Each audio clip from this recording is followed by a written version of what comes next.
Friends and enemies, welcome to yet another edition of the Canadian Bitcoiners podcast. I'm Len, and today is going to be an interview with Tony Yazbeck from the Bitcoin Way. And I did this interview about a month ago with Tony, so it took some time to release it. But the gist of it is that Tony has a very interesting story about living in Lebanon. And while in Lebanon, he was very prosperous, had all his money in the banks, but simply overnight, he lost it all because the banking system went, well, tits up. And as a result, he's now a proponent of Bitcoin and he's trying to spread the word as much as possible. I would suggest everybody take a listen to this. For people that still have their money in the banking system, and this could be a wake-up call for you as to why you should have more exposure to self-hosted, holding your own keys, Bitcoin, rather than everything else. But with that being said, let's move on and talk about the sponsors. And the first sponsor of the show is EasyDNS. And EasyDNS has been sponsoring us for some time, easydns.com. Check them out. What do they offer? Well, if you want to register your domain name, they are your friendly neighborhood registrar, so they'll be happy to provide you that service. Also, if you want to start a website or you have an existing one, say you want to do one for yourself or your business, you already have one, they'll be happy to migrate your website from whatever service you're using right now to them. Why would you want to do this? Because EasyDNS is privacy focused.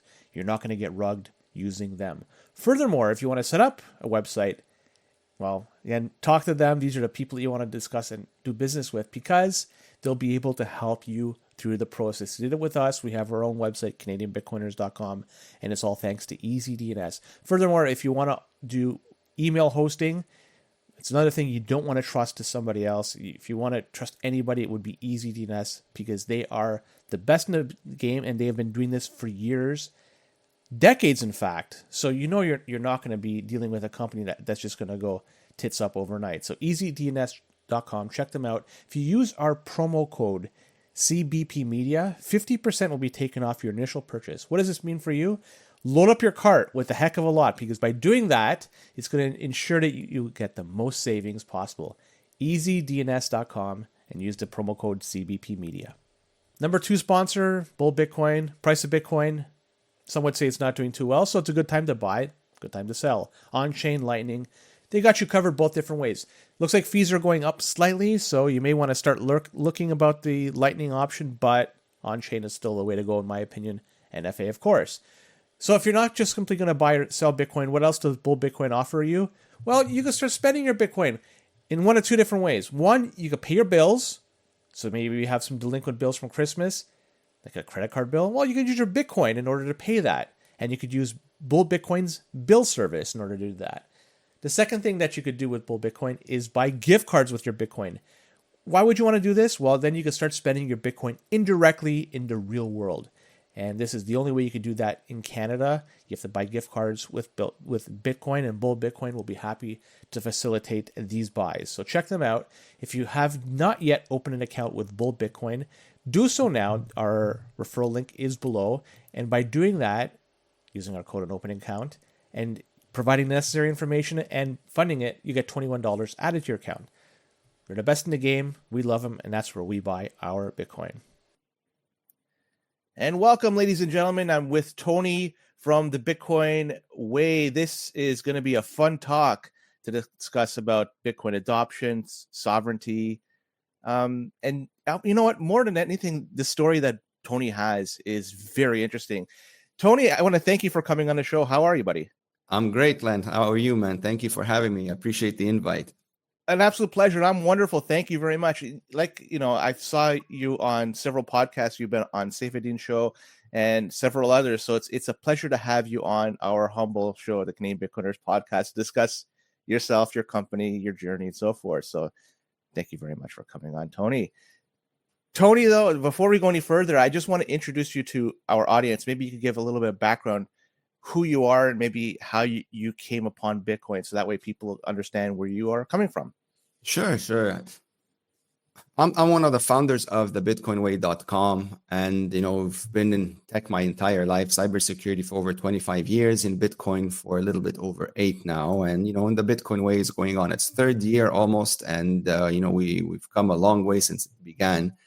My journey into Bitcoin, unfortunately, comes from a horrific place, which is essentially my entire life was blown up and stolen on October 2019 back in Lebanon, when the thieves in the central banks and the government and all of these crooks decided to steal everybody's life savings and to leave everybody with absolutely nothing.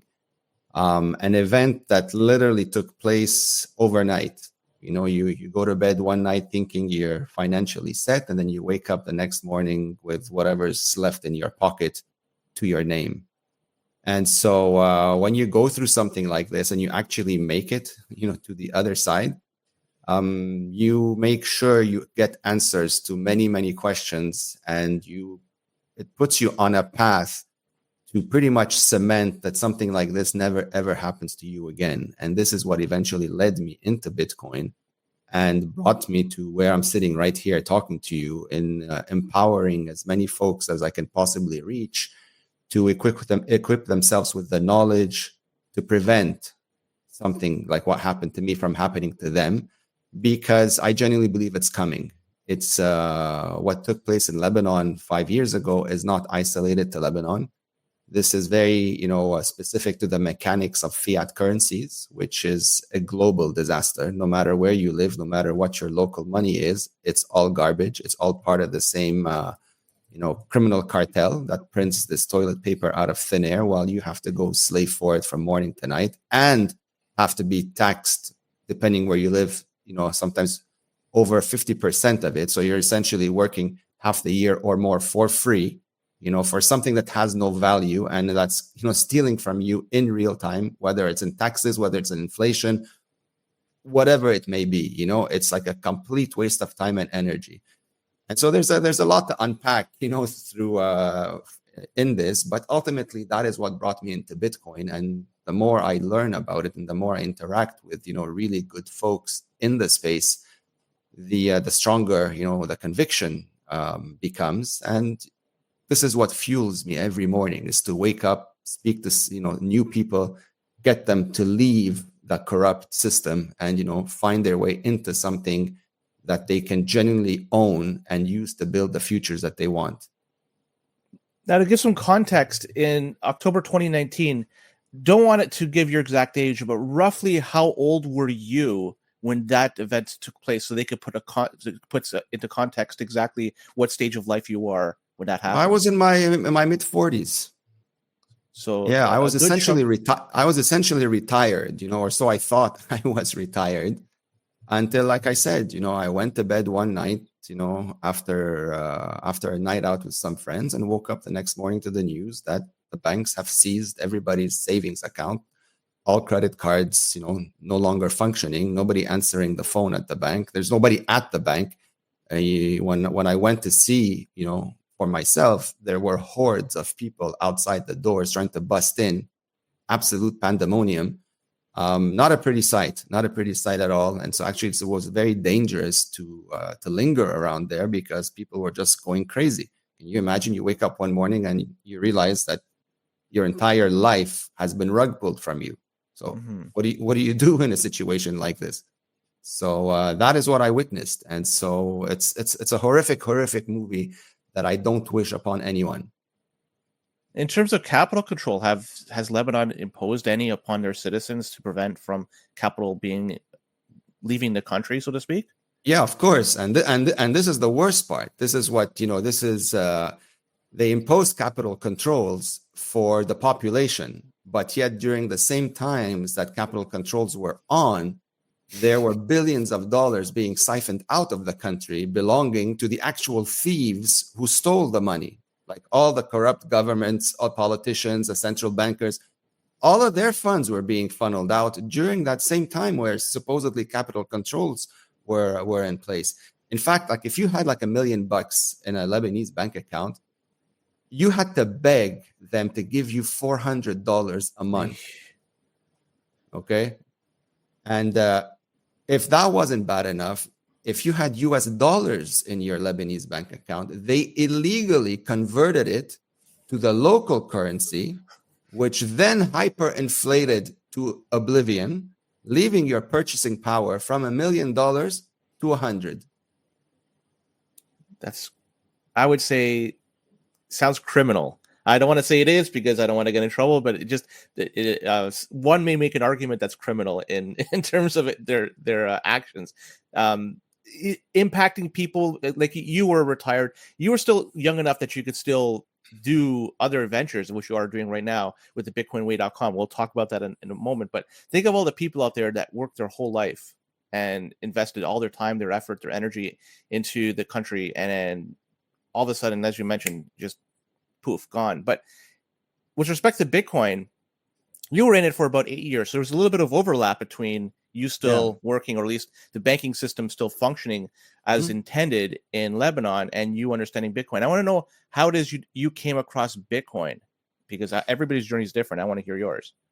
Well, the thing is, I came across Bitcoin very early on in 2012, but, like many dummies, I also ignored it, thinking, whatever, I didn't have time for it. Yeah. So then I picked it up again later on, like I started, bumping into it a lot more, like in 2015, 16. But again, just maybe a little bit more attention, but nothing too serious, until that disaster took place. And it took me a very long time, honestly, to come out of the mental anguish and the mindset that something like this puts you through. It took me about a year. It was, very heavy depression. I didn't want to talk or see anyone or do anything. And, by some miracle, I made it to find myself in a position where I regained some sort of energy, where one day I just sat in front of a computer, not looking for anything in particular. And somehow I found my way, onto an Andreas Antonopoulos video where he was, giving a little speech about Bitcoin. And for the first time, I remember, like, I froze on that video because, I had to listen to it more than once. I thought, like, come on, man, like this can't be true. And after hearing it, multiple times, it really, like, woke me up. And I think this is when everything started shaping up again. I regained the smile on my face, and I didn't want to give myself false hopes either. So I started diving deeper into this just to make sure that it wasn't, another like get rich scheme. Yes, I've heard about it in the past. People have spoken to me about it, but I've never really studied it. And so since Bitcoin is technology, it falls right into my playground. And so I had to blow it up myself to see if I could. If I could destroy it, well, then, it's garbage. It's not worth anything. But of course, I failed. And I'm like, all right, well, maybe I'm not in the right mindset. Let me ask some other people. Maybe I have some smarter folks out there that can do better than I can. And then I realized, that many other people failed. And ultimately, I found out that governments have been trying to destroy it for several years. And even them, with all their infinite resources, they failed. So I'm like, if these losers couldn't do it, like, what am I going to do? Right. And so once that was out of the way, then I got like a resurgence of life starting to flow through my veins again.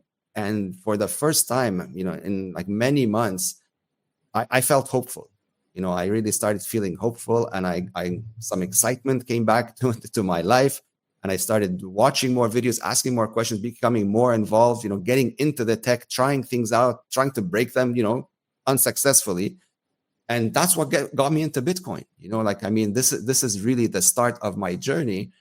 And the more I understood it, the more, the excitement, ran through my veins, and the more people I wanted to talk to and, explain this to, and sort of like fast forward everything in my head into their heads in about 30 seconds, which of course doesn't work. But in the moment, you're so overtaken by this excitement for hope, right? Like, especially coming from where I just came from, where, your entire life was essentially, ripped off from you. You wanted to grab onto something this powerful. And so it was an extremely strong motivator that got me back, back up on my feet. I mean, it was thanks to Bitcoin. Otherwise, honestly, I'm not sure we would be sitting here having this conversation, because, the dark places that something like this puts you through is unspeakable, and I don't wish it upon anyone. Yeah, and it's hard for me to relate because obviously I'm not in that state, and your story could be replicated all throughout the world. This is possible. It's very possible this could happen in a lot of Western democracies, especially in a not too distant future. So people should take heed to what you're saying. In terms of the on-ramps to Bitcoin during that time in Lebanon, were there any that were shut down, or was there still an opportunity to buy Bitcoin given the fact that there were capital controls that they've instituted? So I want to hear your story of buying Bitcoin I at that time. wasn't buying anything. You couldn't access anything in Lebanon.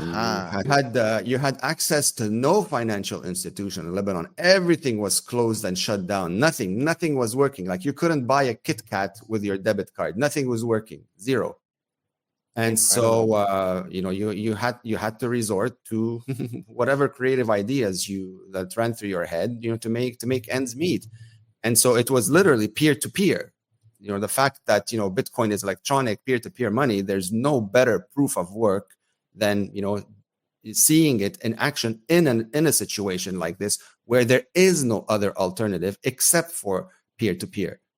And so this is how you started to earn a little bit of somewhat of a revenue stream in Bitcoin. And keep in mind, the little that we earned, the volatility was still ongoing. So it's not like it was, okay, I'm earning Bitcoin and life's good now. No, it was, you're earning Bitcoin, okay, you're earning some form of income, but you still have to go through that volatility, which was ongoing. It wasn't, Bitcoin back in 2019, I can't remember what exactly it was, but it was a turbulent, up and down. It wasn't as more or less like sure as it is today, right? So back then it was whatever it was, but I didn't care because there was nothing else.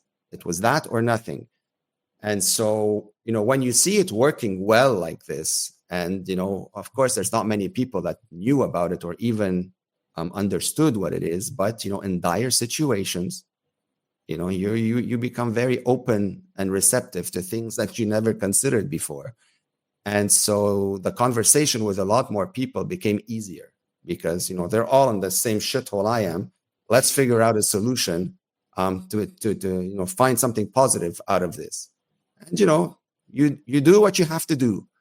And eventually I left Lebanon, and never looked back. It's when was that roughly? The year, or maybe if you're able to provide that information, I'm curious when you roughly left Lebanon. Yeah, it's about like a year and a bit, after that whole catastrophe, and I never looked back. It broke my heart to do this because I'm Lebanese, and Lebanon will always live in my heart. But as long as that garbage is still running the place, there's no country, there's no hope. So for me, the separation of money and state can't come soon enough, especially in countries that are infected by such cancerous corruption. They need to be cleaned out. Otherwise there's no other hope. You can't just replace one politician by another thinking it's going to solve the problem. They're all part of the same garbage. So they all have to go. The whole system needs to be formatted and replaced by one that cannot be corrupted. And that is specifically what Bitcoin is about. This was created, whoever created this, excuse me, Satoshi Nakamoto, he understood this, and like many people, like Hayek said, you have to strip that power of money through a sly roundabout way, because you obviously cannot go to war with a war machine. They have unlimited resources. You don't. So that's out of the question. So what's your alternative? Well, you have to be smarter than they are by introducing something that they cannot stop. And that something is Bitcoin, and since I come from the tech world, the whole Bitcoin concept reminded me of Napster. Do you remember Napster a while back? Absolutely. When it comes to where people were file sharing music files all day long, and the whole music industry went crazy, and they lobbied until they shut down Napster, and they declared it a massive victory that they won the war on music piracy.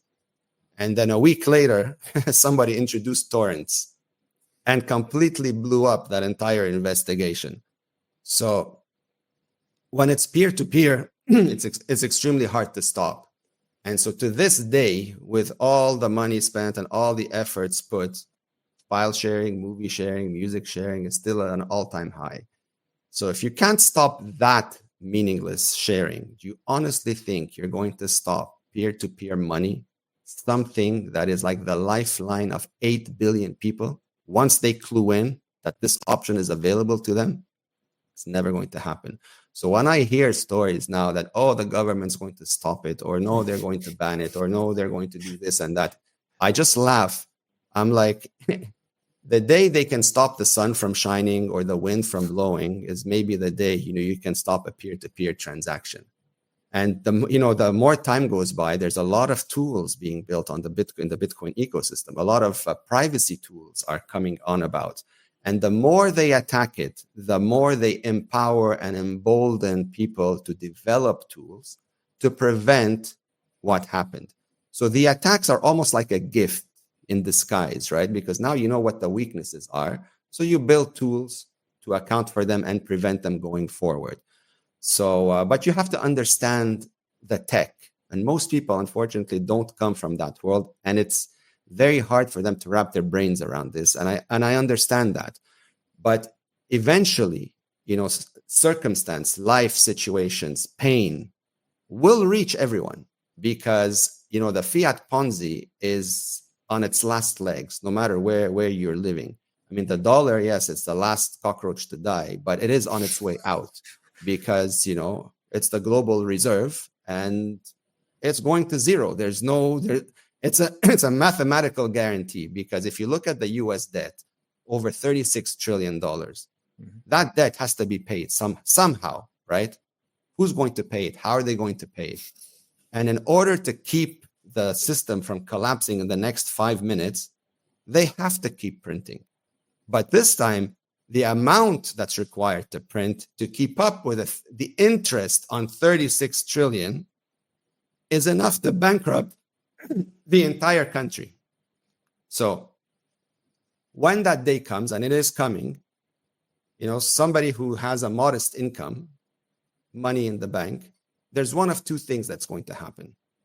Either he's going to realize that he can't afford anything, because when he walks into a supermarket, the chicken costs $50, and he's still making whatever, $2,000 a month, right? So there's no chicken anymore. And eventually that price is going to keep going up and up and up until you can't buy anything. There's either that's going to happen, or there's going to be some sort of fabricated cyber attack, some sort of excuse to shut people out of their bank accounts and to somehow let it run for a few days so that the pain really, amplifies, and then to miraculously come up with a solution that, will make everybody whole, but you're not really going to get your dollars back. You're going to get this electronic dollar, which is effectively the central bank digital currency that, of course, all governments and central banks are dying to implement. And if you get stuck in a system like that, well, in my opinion, consider your life finished, because at that point, none of your decisions will be yours anymore. Absolutely not a single one of them. You'll be tied to a digital ID, which is attached to a scoring system.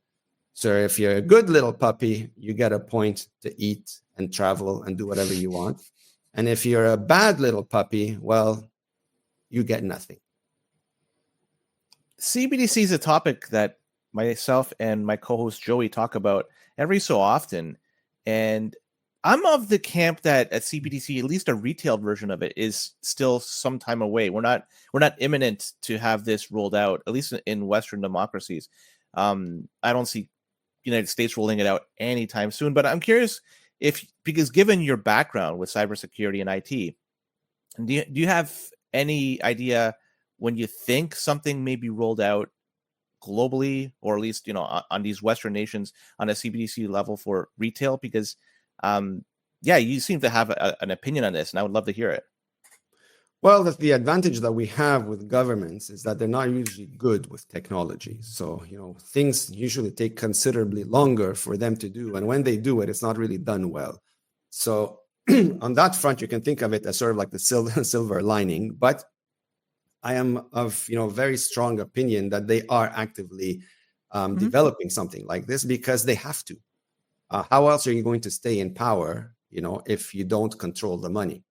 But the problem is when something like Bitcoin exists, you can't get rid of it, especially not now after 16 years, where it's become so decentralized and so powerful that no nation state can stop it, no matter what it says and no matter what it wants to do. It just can't.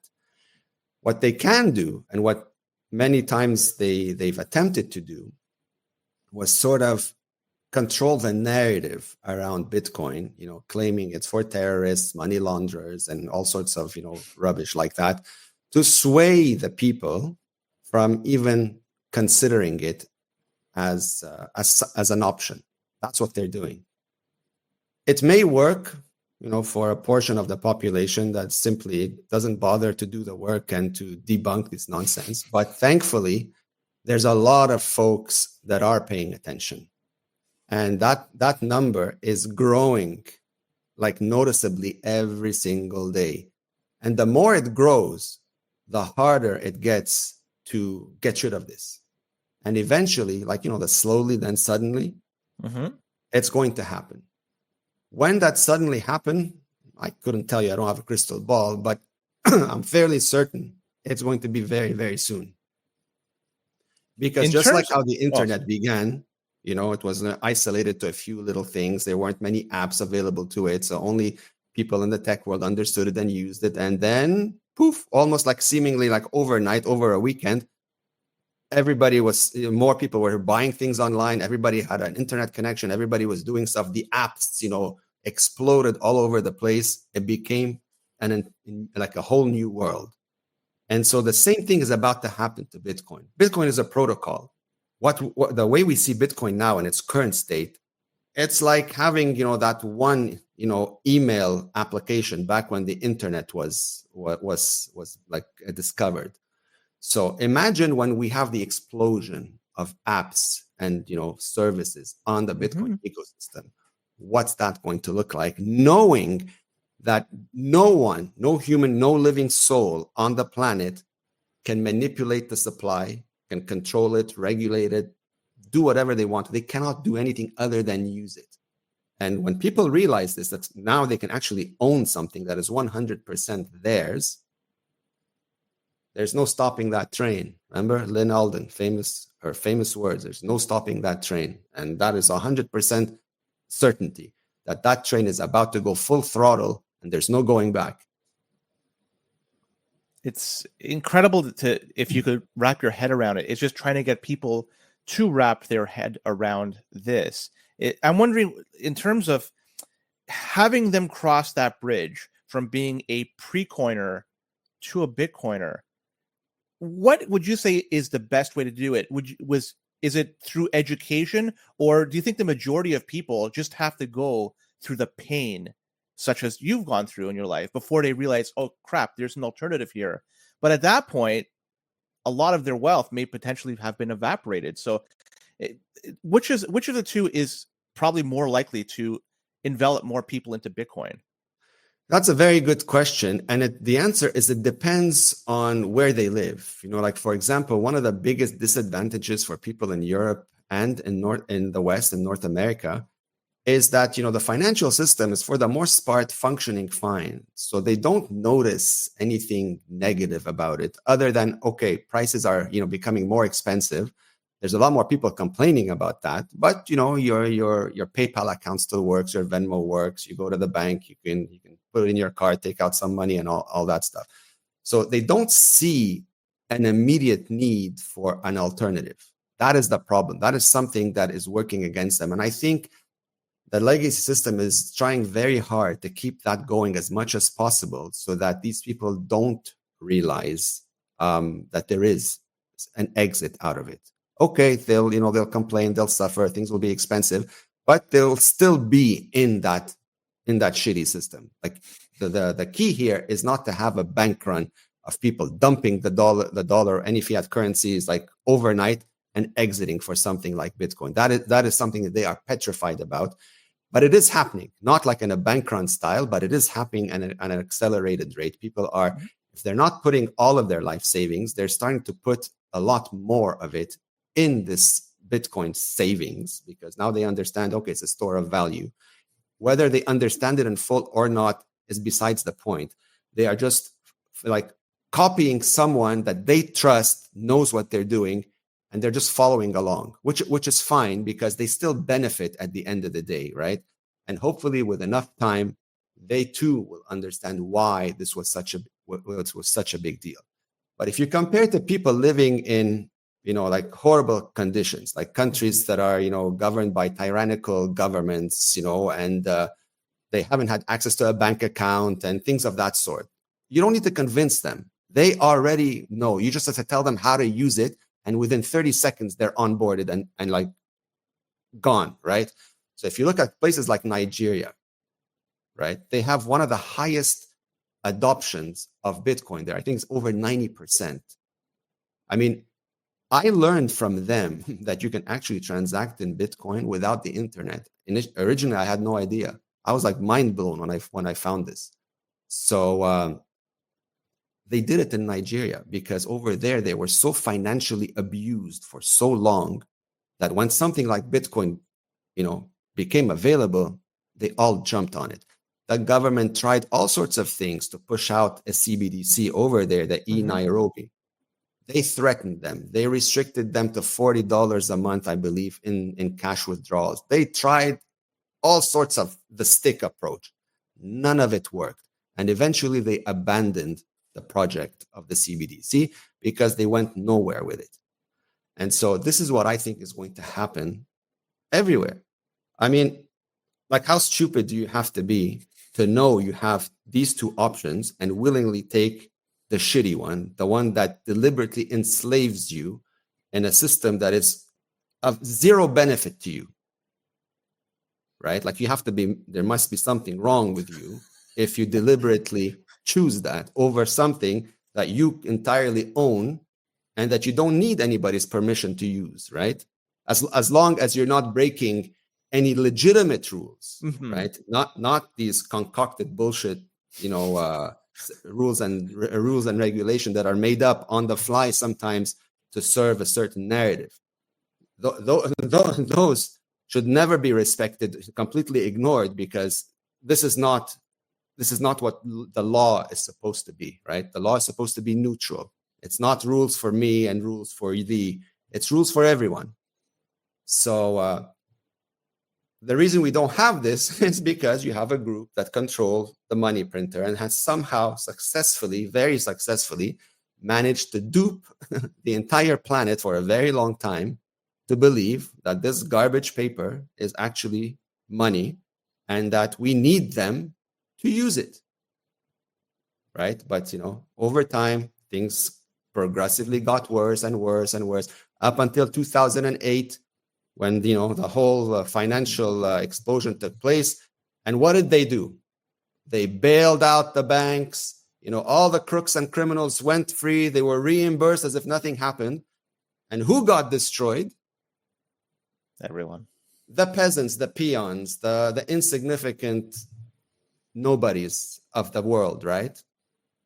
So when that happened, whoever Satoshi was, obviously, he's like, enough is enough.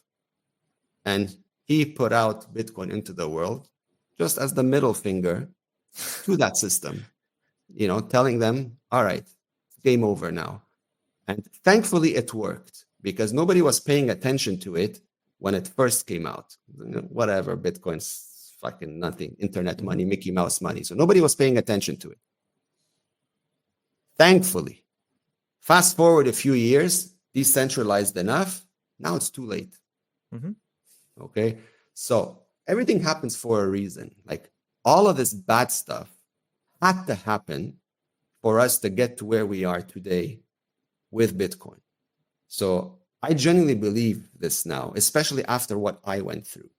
Because if I didn't go through that absolute nightmare, I probably wouldn't be talking to you right now, with viewing the world with the lens that I view it with now. Now I understand how this whole Ponzi is put together, how we've been duped since day one, how my parents were duped, their parents were duped before them. And that's why you think everything is normal in that shitty system. So it takes effort. In my case, it was the most horrific, painful situation. A lot of folks that I grew up with aren't here anymore because they couldn't handle it. Yeah. That's how bad it is. And so when you serve, that's why I said at the beginning, when you survive something like this, it changes you. There's no going back, knowing that you have an option now, that you don't have to, leave and revert. And that's what Bitcoin is. But it's new, right? It's, for some people, it sounds too good to be true. That's the problem. Because on the surface, that's what I thought as well. I'm like, hold on a second, this is like too crazy. But I had to spend the hundreds and thousands of hours of reading and studying and asking questions to eventually, even with my background, I had like a million doubts. So imagine someone who doesn't come from the tech world, what they must think. They're like so far away from this, they wouldn't give it sometimes 5 minutes of their time because they're like, forget it, it's never going to happen. So they cut the conversation before it even begins, until they run into a problem where they're completely either bankrupt or can't afford anything. And now they're just desperate for some sort of answer that makes sense. One of the most powerful things I tell people is the scarcity of Bitcoin and the 21 million that could ever be mined in its totality. And once people understand that, because they do understand hard money, and just even though we don't live in a hard money system, people still understand what is hard money. Once they figure out that Bitcoin, there's a scarcity to it, it opens people's eyes, and then they could easily grasp it, or more easily grasp it than previously. So I'm a big proponent of learning from others, and I try to do that as much as possible. I don't want to go through the pain that other people have gone through, and hopefully I'm doing it the right way, and I'm not going to get rug pulled in the end. But by doing this, I think I could preserve my wealth and still do what I have to do to shield myself to all the pain that others have gone. So I hope people listen to your story and take this to heart, because what's going to happen, what has happened to you, potentially is going to happen to them in a not too distant future. And people need to fight this and realize this. And there's one tool that has been released in the past year in the United States. In Canada, we had it for longer, is a big spot Bitcoin ETF. And I think that's almost like a last ditch effort to try to keep people in the system. They're getting exposure to the price of Bitcoin, so to speak, still denominated in USD or whatever currency they're operating in. But still, you're in that system that you have to beg to get your money out. And I look at this, the ETF, and in one way, it's good. I mean, it helps number go up. It potentially might help Bitcoin adoption. But as a whole, I'm looking at this. This is probably not a good idea for Bitcoiners. I mean, I want to hear your thoughts on these spot Bitcoin ETFs.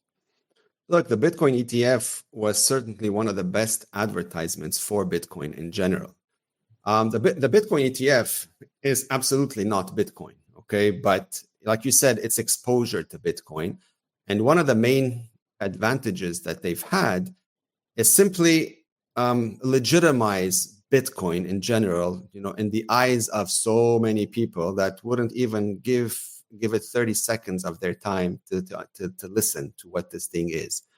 So it brought a lot of money into it. And of course, when you have, such a big figure, like Larry Fink from BlackRock, despite all his past history, that's, besides the point. But a lot of people listen to him when he speaks. So when he's saying Bitcoin is the next big thing, whether you understand it or not, because he said it, all of a sudden now it's a good idea and the money will flow into it.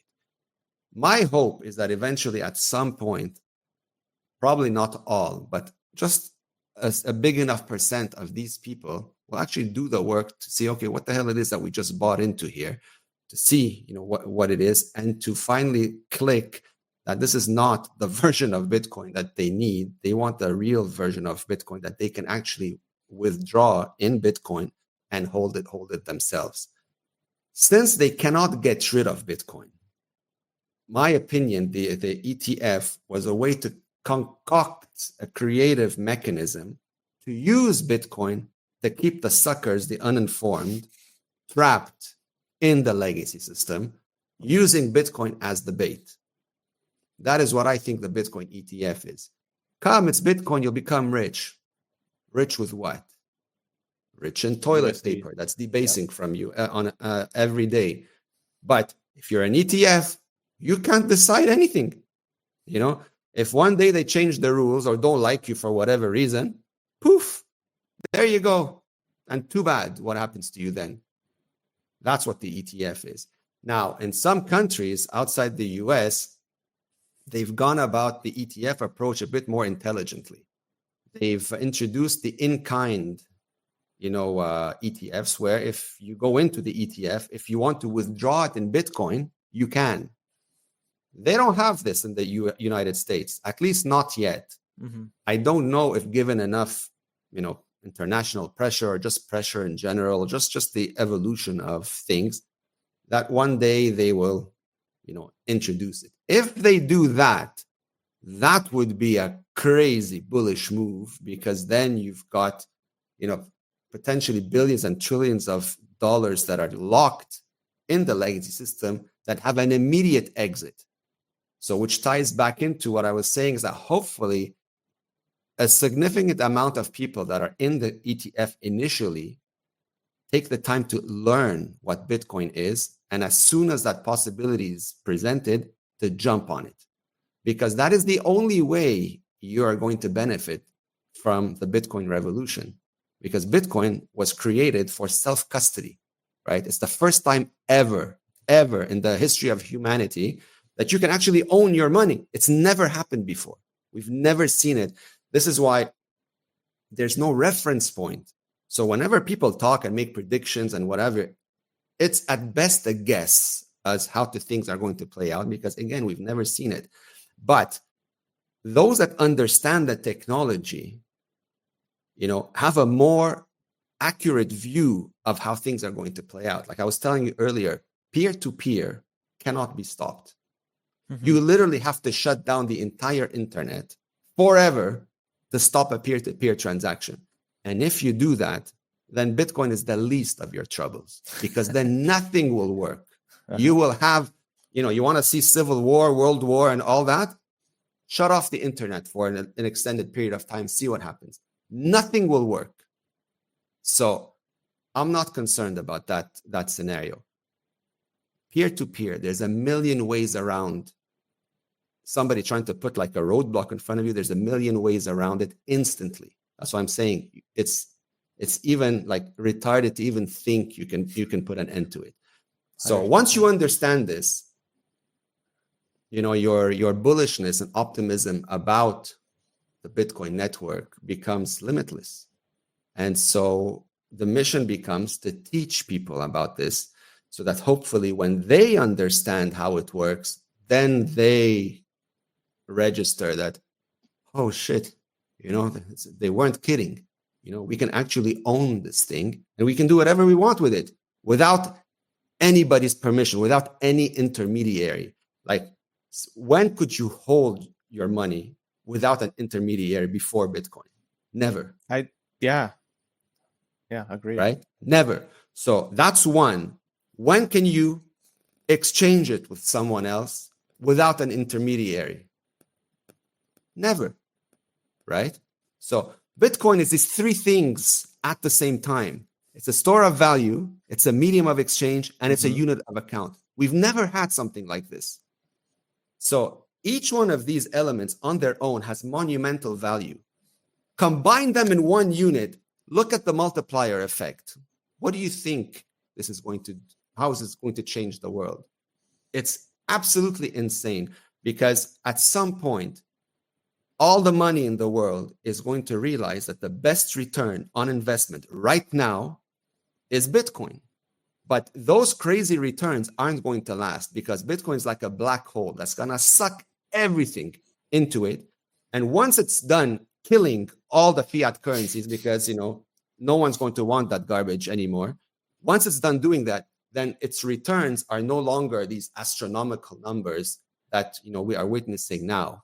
We're seeing them now because we're transitioning from, decades of one system into a brand new one that the universe has never seen before. So for sure, there's going to be explosive. That's why when I have conversations with people, I tell them, if you're in Bitcoin today, consider yourself one of the luckiest human beings to have ever lived, because this is history in the making in real time. Somebody born 100 years from now, Bitcoin is going to be, as normal as the internet for them. It's nothing special. So, but if they take the time to study history, to see where the origins of this money came from, they're going to be blown away. It's almost like talking to a survivor from some world war. It's like, wow, like you want to hear the stories, what they went through, what they saw, how things played out. So living today, 2025, and witnessing, the astronomical upgrading of Earth, of humanity into something like this is priceless. I call it like the 9th or 10th wonder of the world. This will be, I think, the most impactful innovation humanity has ever seen. Very powerful. In fact, give me a few minutes. I'm going to just go to my other computer and buy some more Bitcoin, because I'm just so yeah, go ahead. Even more. You mentioned self-custody, and that is a very incredible tool that's available for people. And so I'm curious then, when somebody onboards onto Bitcoin and they're new to it and they're just understanding it, in your opinion, do you show them self-custody options at that moment, or do you wait a little while for them even just to, grasp it a little further? Because it's not that hard, in my opinion. 12 or 24 words, man, it doesn't seem all that. I used to remember phone numbers. I still remember phone numbers from my childhood. So, yeah. I mean, if you think of it in that respect, it's not that hard, but still people, for whatever reason, they look at it 12 or 24 words. This is challenging. I mean, so what's your opinion on when people should start to do self-custody? I absolutely agree with you. Self-custody is not hard. It really isn't. It's just new. It's not rocket science or nuclear physics, but a lot of people have the impression that it's like this, because what they do know is that if they make a mistake, they're going to lose their money, which is true. It's a valid concern. There's no denying this. But if you have a good teacher that can take all of this information and break it down into bite-sized pieces that a 10-year-old can comprehend, anyone can do Bitcoin self-custody. I am a firm believer that there is almost no human being out there that cannot learn this, okay? Unless there's some sort of serious condition that prevents you from learning this. Besides that, there's no reason why you can't learn this. If you can drive a car, that is 1,000,000 times more complicated than learning Bitcoin self-custody. But you need a good teacher with, solid experience that is capable of translating whatever, complexities that you think exist into plain English. And this is what we do. This is what I do on a daily basis. We take this big monster that you think self-custody is, and we turn it into cotton candy, right? And we break it down into bite-sized pieces. And before you know it, everyone is doing it with the confidence of doing something they've been doing their entire life, irrespective of the amount of money involved. That is my goal, is to make you comfortable doing self-custody, sending and receiving, where the money doesn't bother you. Whether you're dealing with $100 or $100 million, it's like having a cup of coffee. You're 60 seconds, you're in, out, and you're done. There's no reason to break a sweat or have a heart attack because it's a big number on the screen. Absolutely no reason. It's the same 60-second transaction, regardless of what it is. But to get to that level, of course, you have to master the skills to do it. And they can be taught. We do this. We do this exceptionally well, because most of the people that we work with are of a certain age group, and none of them come from the tech world. So the average age that we deal with is like mid to late 50s, well into the 80s. Okay, so we're not yet dealing with like teenagers and people of the younger generation, which generally speaking tend to be more tech comfortable. We're dealing with folks, that, they're comfortable on a computer, but don't come from the tech world. And that's fine, right? We don't rush anybody. We're patient with everyone. There are no stupid questions during any of our consults. People are welcome to ask whatever it is that they want. Even if they think it's silly, we welcome them to ask it anyhow, because that is the only way you're going to remove whatever apprehensions they have about this completely. And that is the objective here, is to make you as comfortable with self-custody as you are having a cup of coffee or a glass of water, because really it's not that hard. And for people wanting to know a little bit more, it's the bitcoinway.com. And I want to talk a lot about that right now, in fact. So in terms of the level of the service that you provide to people, it's primarily consultations and understanding Bitcoin and providing them information. The first question I have is, well, number one, how long has the bitcoinway.com been up and running? Because that's we're going into our third year now. And in terms of how many people are coming to you and asking for questions to be answered or service, has it been almost parabolic in a way in 2024, given the price of Bitcoin went up significantly then?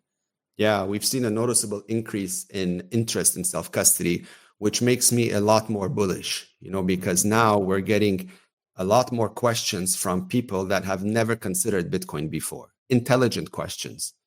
Before we used to get questions, how do I trade it? What price do I buy it to sell it later, and what have you?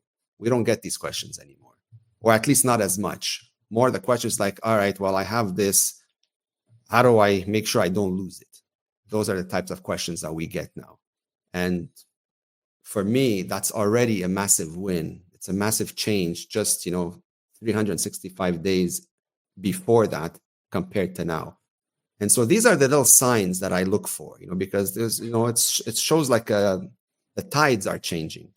And there's, once somebody gets onboarded properly and they understand it, well, what do you think they're going to do? They're going to go tell everyone they care about this. And since it's coming from someone that they trust, it's an easier path to do it for them as well. And so the domino effect, starts to grow, which is really nice. I mean, for me, I like, it really makes my day when people tell me that they're doing self-custody, almost like they've been doing it their whole life, because that's the world that I want to see. I don't want to see a world anymore where people are dependent on corrupt entities for abusing their time and energy.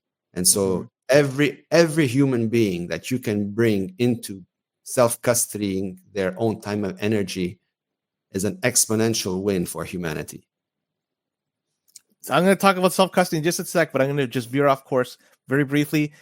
The signpost people have to understand here, and you said it, people coming to you looking for services primarily are ages between 50 and 80.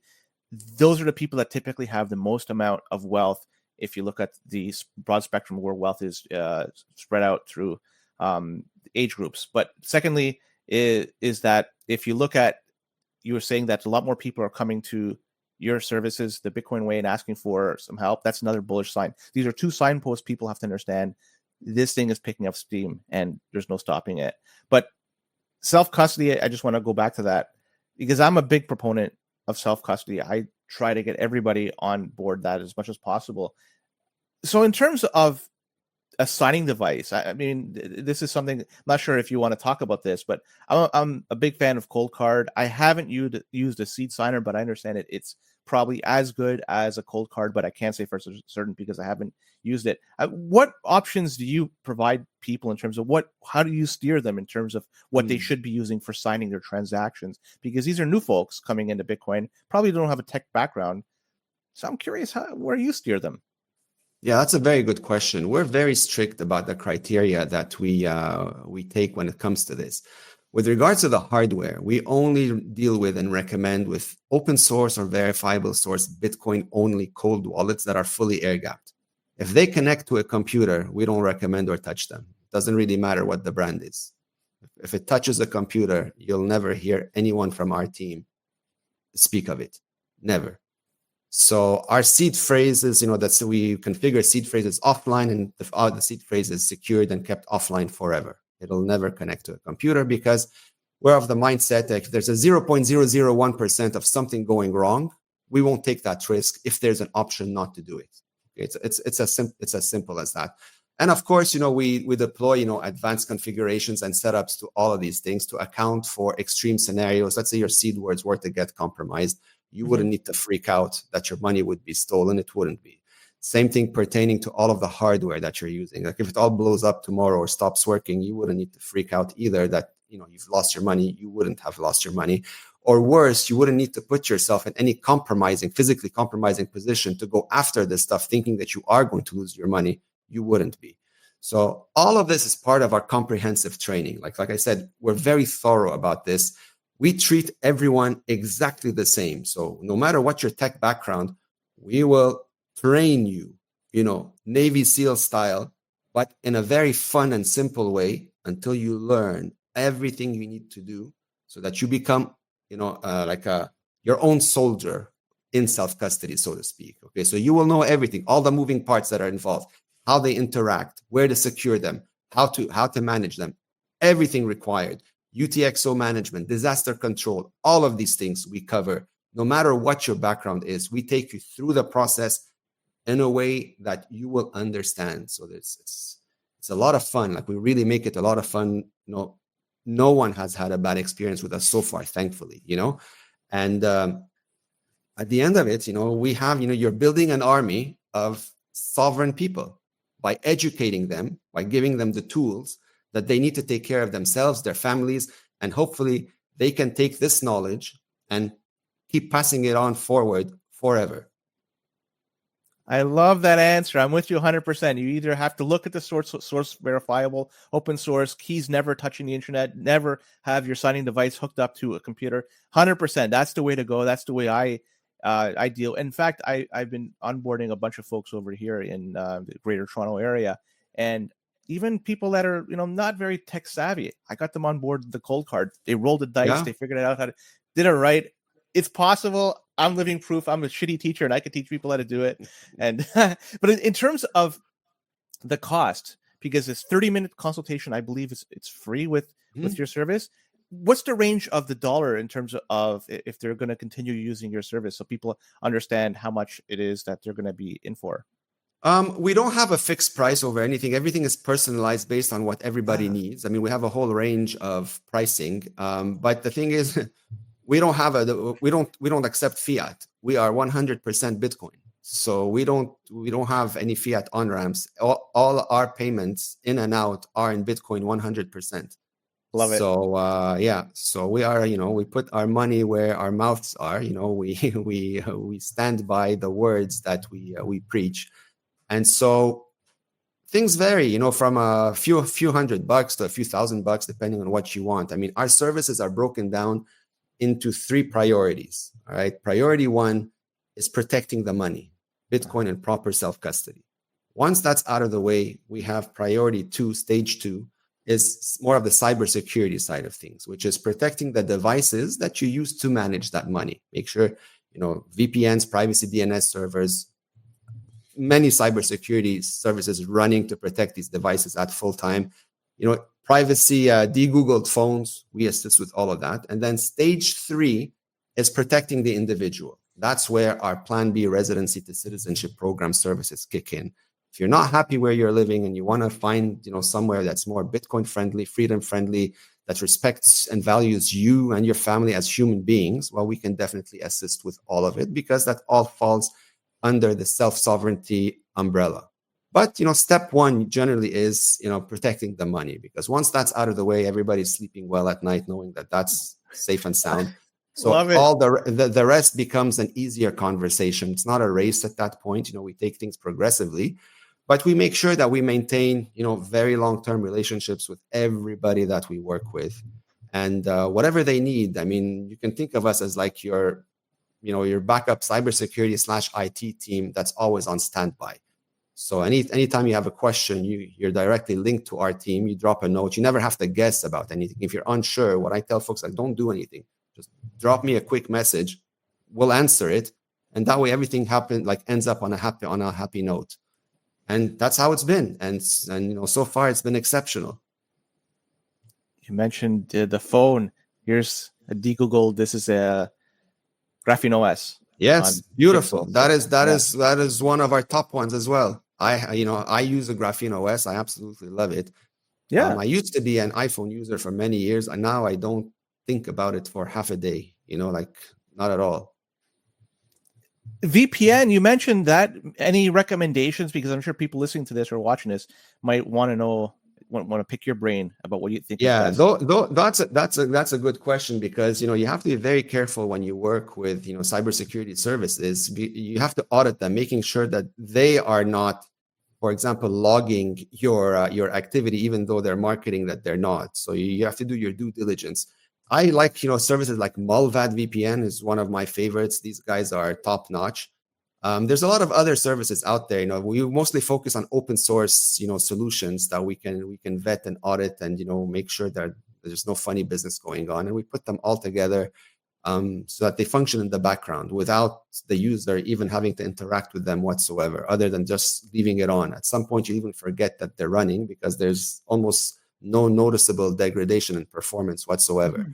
So, when it pertains, for example, to the de-Googled phones, there are options to buy anonymous SIM cards for those that actually need a number, and those work globally. You can pay for them using your Bitcoin or other crypto if you have it.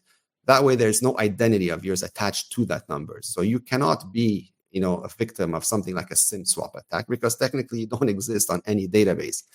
So for those that really want to go the distance, there are options available. So, we continuously research this space to see, what's out there, what's new and upcoming. We test the ones that we like. We make sure, that if we can't blow them up, then okay, well then, that's a viable option that, other people might find useful as well. And so slowly we start pushing out these services more and training folks on how to use them, because of course, somebody doesn't come from a tech world and has been using like an iPhone, for example, their whole life. When you mention like a Graphene OS, for example, it sounds like alien technology. So we take that whole alien aspect of it, and again, we translate it into simple English, and put them through like an easy to follow training, so that now this new phone is pretty close to the iPhone experience and will continuously get easier the more they use it, right? The most challenging aspect for me was the not using the cloud and using my own network to secure my data. And so I'm not sure, like, what's your recommendation for people who want to unplug themselves from a cloud, like I'm not sure which Apple uses, but maybe a Google Drive or Google Photos, and use their own way of securing their data? What would you recommend people use? I'd love to pick your brain. Maybe I have to switch what I'm using here. Well, look, if you understand networking and how to self-host applications and all that stuff, then it's fantastic. The only downside to doing self-hosting yourself is that you have to account for a lot of things. Like, for example, let's say you're running like a home server with everything synced to your own NAS, your own file storage. Well, what happens if your internet goes down and you're abroad and you need something? Well, then you're stuck, right? Like, you have to wait until it comes back online, blah, blah. And if you're pressed, like if it's an emergency and that happens in that moment, well, then you're out of luck.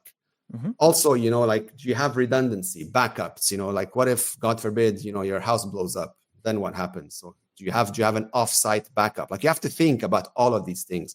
So the concept of self-hosting is great in theory, as long as it's done right. And what I mean by done right is you have to account for all of the variables that are around. It's not like I just buy a NAS and life's good. No, it's good as long as nothing bad happens. So it doesn't burn, it doesn't break. Like the internet that's going down. All these things you have to account for. There are online solutions, encrypted online solutions that are open source as well, that you can also rely on. And so the advantage that they have is that they have the redundancy that you don't. Like, their internet is not going to go down because they've got like 1 million backups. They're functioning on arrays of servers. So it's not like one single point of failure. If something goes down with one of their hard drives, you won't even notice. And it's accessible to you worldwide. You can even go as far as encrypting certain files on your favorite cloud provider, whether it's Apple's iCloud, Google's Google Drive, Microsoft's OneDrive. If you want to use this, you can. But what we do for those that want to use them or have to use them for whatever reason is that we show them how to encrypt the data on these cloud services so that none of the big tech can see the actual files. That way, you're sort of like getting the best of both worlds. Yeah. So there are many options. I used to self-host, even myself, because of course I know how to do it. But I just found that the maintenance and upkeep for it was just taking up too much time, even for someone like myself. And so I resorted more to the online stuff. Sure, some of them you have to pay for them. That's okay. Like my time is worth a lot more than the time I'm going to spend trying to do this manually. So you outsource that service. Of course, you research, make sure that it's a properly vetted service. You test it, make sure it works well, and once that's confirmed, life's good, man. Like you literally can be anywhere and always has access to everything, knowing that no one else will ever have access to it other than yourself and whoever else you've trusted with that information. Do you have time for one last question? Because we're past an hour. Sure, go ahead. Node, running a node. This is a topic we have quite often on our show. I'm a big proponent of running it. I have mine is here no less than 2 feet from me. It seems like it's always the case. So if should anybody start running a node, especially if they're newer to Bitcoin, maybe if they've been in Bitcoin for a little bit longer, when or if should they start running a node? And if so, what implication of a node should they run? Right away. Everyone that comes to us is running a node. So we're probably responsible for God knows how many nodes that are online now. So we highly recommend every single Bitcoiner run a node. Well, for a multitude of reasons. I mean, the most immediate reason is the privacy aspect. If you're connecting to somebody else's node, well, you're leaking a ton of privacy information all over the place that you don't want to be doing. For example, like your IP address, transaction ID, the wallet address, the amounts and all that stuff, you're leaving them on somebody else's node. When you're routing your transactions via your own hardware, nobody sees that other than you. It's your hardware sitting at home. It's fully private. So just for that alone, it's worth it. The indirect benefit is, of course, every node that comes online exponentially adds to the decentralization and strength of the entire Bitcoin network, which of course benefits everybody, including you. So we highly recommend that every single Bitcoiner must run a node. One, it's not expensive, and there's no maintenance really on it other than just let it run and do its thing. Occasionally we have to go in and update a few components, but that's not like a daily workout. That's once in a while after the update's been tested and made sure everything is okay. Then we apply it, and you keep up with the whole security benefits that it provides. But yes, absolutely, running a node is, as far as we're concerned, is a must for every single Bitcoiner. Only work with open source nodes. Don't skimp on that process. In fact, don't skimp on any of the elements involved in your self-custody, because this is generational wealth. You are the head of security now. This is your bank. If you're going to be OCD over anything in your life, this is likely going to be it, because if you take a shortcut, become lazy, or do whatever, then you are introducing unnecessary risk that may potentially blow up in your face, and you don't want that. It's completely avoidable. Just following proper security protocols, a little bit of discipline, it's always a happy ending. Yeah, the Debian 12 user over here, even my node runs Debian 12, and you could do a hardened Debian 12. There's documentation to do it. It's not that difficult, and you 100% right. If you think this thing is there's generational wealth here, and I think we all do. There's no amount of security. There's no amount of time and effort you can to make yourself, as you have over there, a sovereign individual. A node runner is definitely the way to do it. So. Yeah, Tony, of course. And I mean, you can build it yourself if you have the technical background to do it, and you enjoy doing this stuff, or you can buy them pre-made. There are a lot of good products out there that are, for the most part, plug and play. Of course, there's a few things that you have to tweak, but for the most part, you just plug it in, and off you go. If you're capable of running multiple nodes, then even better. Like, for example, I run 6 nodes dispersed globally, just for the redundancy aspect, and for the whole, you're just helping the network, so to speak. Of course, like, nobody needs to run 6 nodes. I do it because, it's just me. But one, it's redundancy. Like, if one node stops working, within 5 seconds, I redirect to another one, and, life's good. But at the same time, it's like they're dispersed in different cities, and they're situated at some friends and families' homes, just sitting there doing their thing, adding to the decentralization and strength of the entire network. And so the more nodes that come online, it really helps a lot more than people realize. 100%. And it's up to us to continually run them. Read the block size words. People understand why running a node is so darn important, because node runners have a lot more power than people make it out to be. So, Tony, I want to thank you for taking the time. We've gone a little bit long. My apologies for that. No worries, man. It's my pleasure. Before we sign off, though, I just want to hand a baton to you. Maybe any last words, where people can find you. The floor is yours, buddy. Everyone is welcome to reach out to us at thebitcoinway.com. Like you mentioned earlier, we offer a free 30-minute, welcome call consultation, just to get to know us. If you have any questions, you're curious about certain things, you're welcome to call. Of course, there's no obligations whatsoever. On social media, you can find us on Twitter, X. Like, I'm very active there. So is the Bitcoin Way account. My handle is V4BTC. Victory for Bitcoin. So that's what it stands for. That's what it stands for. Okay. Yeah, that's what it stands for. So V, the number 4, then BTC. And of course, the Bitcoin Way account, which is the Bitcoin Way _, is also very active. We regularly post content on social media, and we're very big proponents of self-custody. The personal responsibility is the only way to enjoy this revolution. There's no need to involve any third-party custodian. There's no need to rely on any third-party institution for anything relating to your Bitcoin. That illusion of security and convenience and all that jazz is just noise. Everybody can learn to do this themselves. It's not that hard. We will show you and prove it to you. And by the end of it, you will be happy that the only person that's going to be responsible for your generational wealth is the one staring back at you in the mirror. Well said, Tony from thebitcoinway.com. Appreciate you taking the time to come out, and we'll be back at this again Monday. So with that, take care. Thank you, Len.